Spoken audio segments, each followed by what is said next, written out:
For the first time since the war began, President Volodymyr Zelensky is openly signaling readiness to drop Ukraine's long-standing NATO ambitions.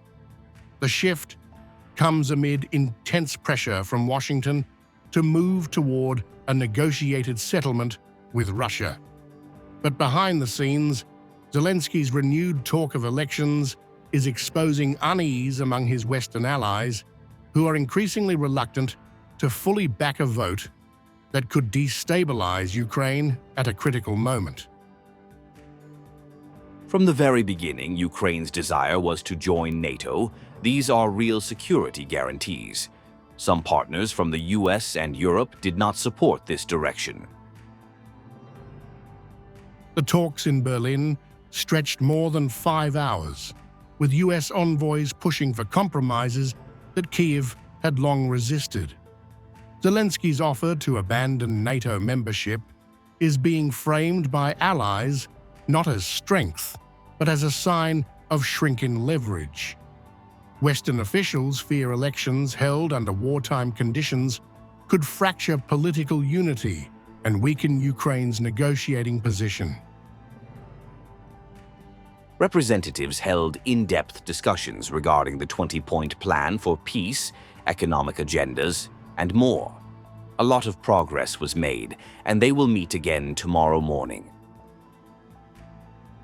Privately, European capitals remain cautious. While democracy is publicly championed, elections during active conflict raise fears of low turnout, displaced voters, and an outcome Western governments may be forced to recognize without being able to shape. Zelensky is now demanding legally binding security guarantees before any vote, effectively shifting responsibility to Washington and Brussels. Bilateral security guarantees between Ukraine and the US, Article 5-like guarantees for us from the US, and security guarantees from European colleagues are an opportunity to prevent another Russian invasion. Germany, hosting the talks, is openly skeptical. Berlin remembers past security assurances that failed Ukraine and warns that guarantees without firm US backing could prove meaningless.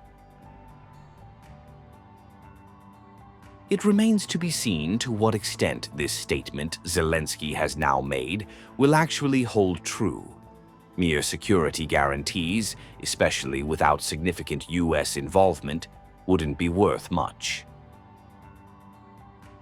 President Donald Trump has grown increasingly vocal about Ukraine's long-delayed elections, tying democratic accountability directly to continued US support.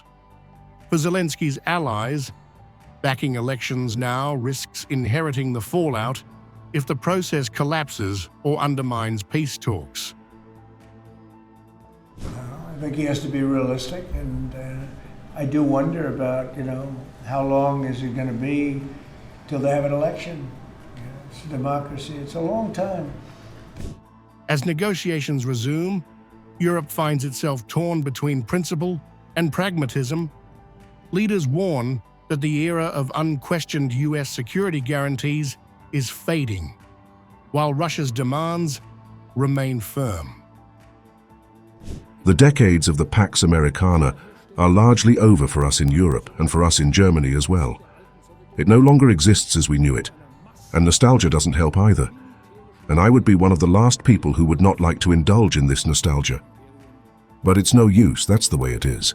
The Americans are now very, very tough in pursuing their own interests, and that can only mean one thing, that we now have to pursue our own interests too.